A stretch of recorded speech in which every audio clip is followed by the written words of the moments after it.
मैं ज़ीनत जबीन सिद्दीकी एक बार फिर से आप सबों की खिदमत में अपनी एक ताज़ा तरीन कहानी ससुराल गेंदा फूल लेकर हाजिर हूँ। समाअत फरमाएं। आज पहली बार ऐसा हुआ था कि ससुराल आने पर मैं अकेला हॉल में बैठा था और मेरी वाइफ रोमा किचन में सासू माँ के साथ खुशगप्पियों में मगन थी। सासू माँ गरम गरम पकौड़े बना रही थीं। रोमा गरम पकौड़े और चाय मेरे सामने पड़ी मेज़ पर रख कर जा चुकी थी। ससुर जी कहीं नज़र नहीं आ रहे थे और मेरी प्यारी प्यारी दोनों सालियाँ भी आज घर पर नहीं थीं।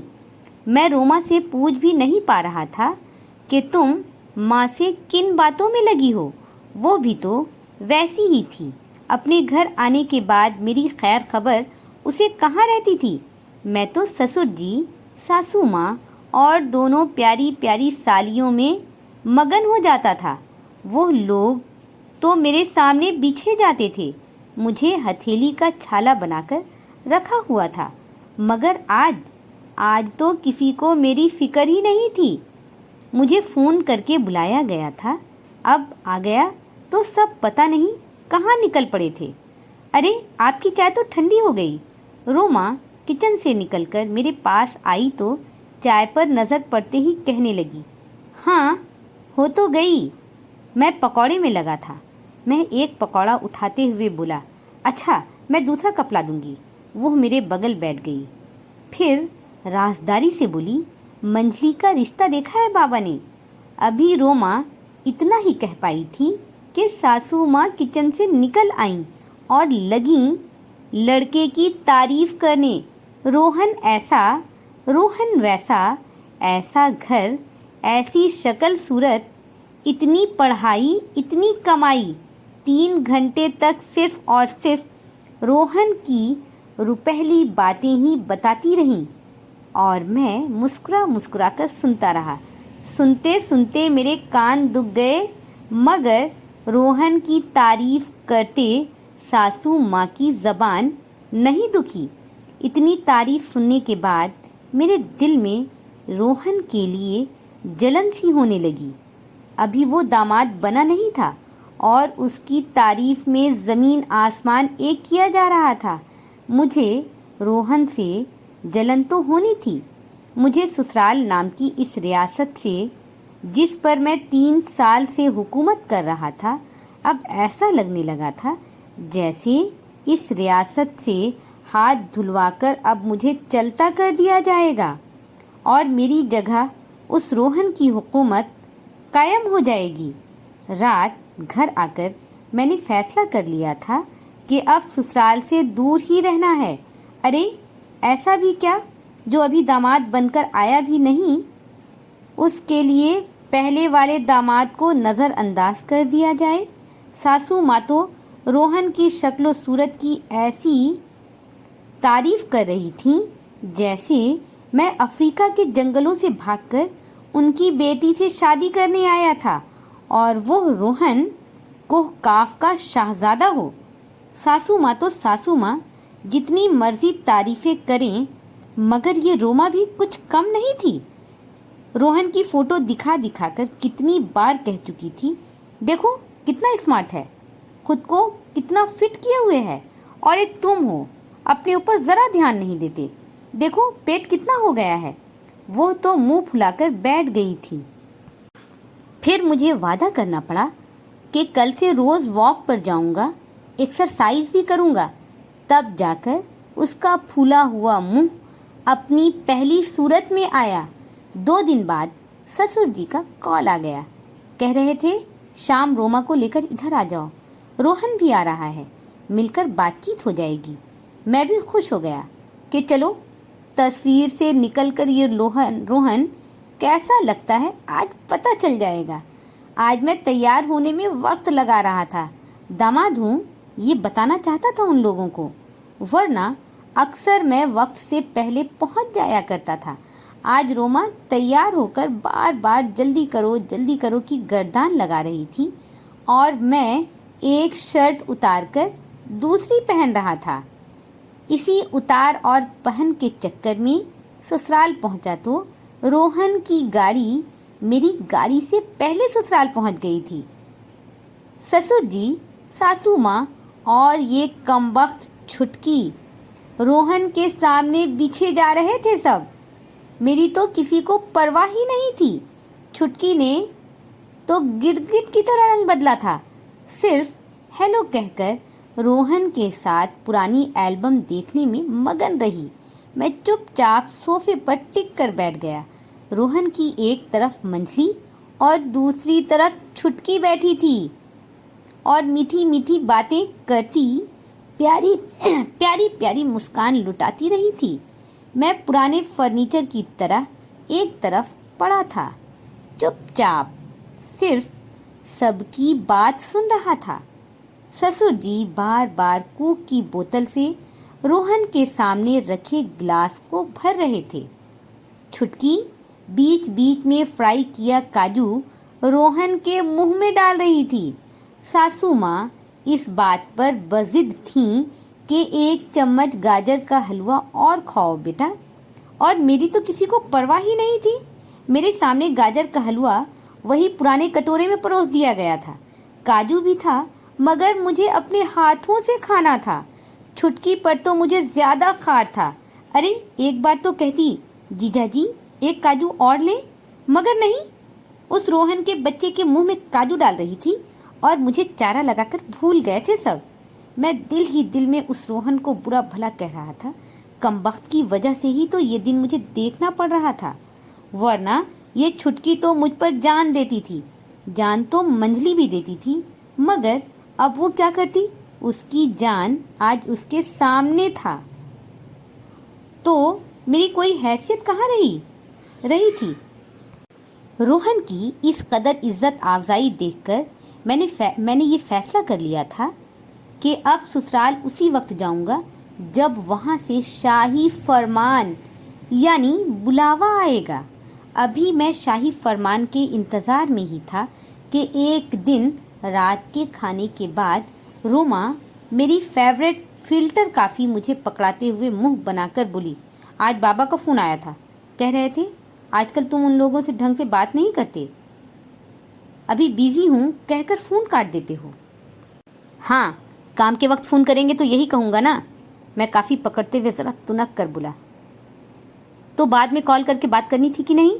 वो मुझसे सवाल जवाब कर रही थी। करनी थी, मगर मैं भूल गया था। मैं काफी पीने लगा। कॉल करना भूल गए थे, ठीक है। 2 दिन बाद बाबा की बर्थडे है, तुम वो भी भूल रहे हो। और रोहन को देखो, वो आज ही बाबा को लेकर बाजार गया था। उनकी पसंद से गिफ्ट उन्हें खरीद कर दिया है। आज बाबा मुझे बता रहे थे। वो मुंह फुलाकर मेरे सामने बैठ गई। रोहन की बात पर मुझे काफी कड़वी लगने लगी। गिफ्ट खरीद कर दिया है तो देता रहे। मैं भी 3 साल तक यही करता रहा हूँ, अब उसकी बारी है, करने दो। मेरा अंदाज जरा जताने वाला था। मेरी बात पर रोमा का मुंह हैरत से खुला रह गया। ये क्या ऑल फॉल बक रहे हो? वो आंखें निकाल कर कह रही थी, ऑल फॉल नहीं, सच कह रहा हूँ। नया नया दामाद बन रहा है, कुछ सेवा ससुर जी का कर रहा है तो करने दो। मैं तो भैया पुराना हो गया हूँ। मैं काफी कमक खाली करते हुए बोला। पुराने क्यों? पहले तो आप ही हैं। वो नाराज सी मग लेकर कमरे से निकल गई। हफ्ता भर बाद मैं शाम के वक्त ऑफिस से आया तो ससुर जी को अपने घर देखकर हैरान रह गया। मन में आया कि जो हाल इन्होंने अपने घर पर मेरा किया था, यानी पुराने फर्नीचर की तरह एक तरफ डालकर छोड़ दिया था, मैं भी वैसा ही करूं। मगर कमबख्त की मारी मेरी जबान जब खुली तो मैं हैरान रह गया। अरे आप कब आए? मैं आज ही आपको याद कर रहा था। मैंने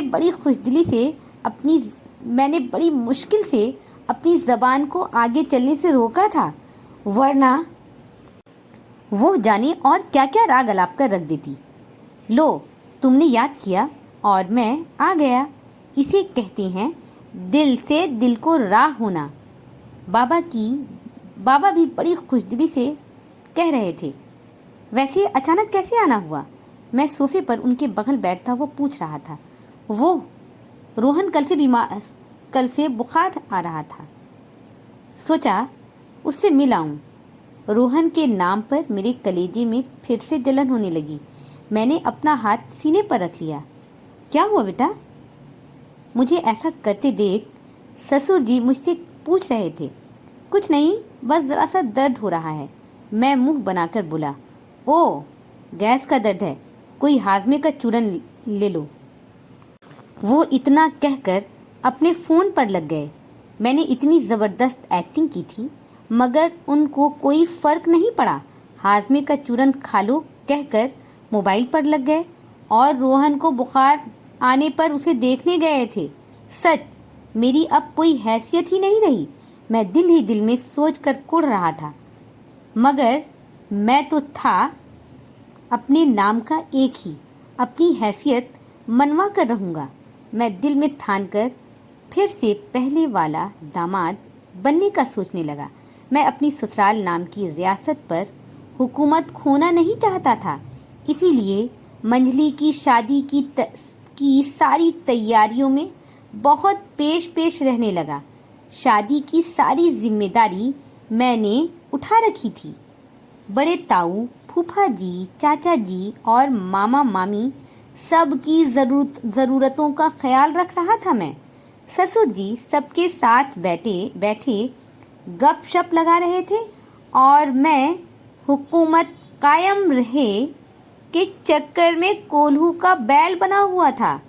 ताऊ की लॉन्ड्री की रिक्वायरमेंट से लेकर बारातियों के गिफ्ट तक का बोझ मेरे कंधे पर ही था। हर तरफ सिर्फ और सिर्फ मेरे नाम की तूती बोल रही थी और मैं इस इज्जत अफजाई पर फूले नहीं समा रहा था। मगर ये इज्जत अफजाई बारात आने से पहले तक ही रही। जैसे रोहन दुल्हा बना बारात लेकर आया, सबने एक बार फिर गिरगिट की तरह रंग बदल लिया। छुटकी जो शहद बरसा कर छुटकी जो अपने लहजे से शहद टपका कर जीजू जीजू करती रही थी, अब मुझे नज़रअंदाज करके रोहन की तरफ से मिलने वाली जूता छुपाई इस तरह गिन रही थी जैसे मैंने उसे जूते छुपाई पर 11 रुपए ही दिए हों।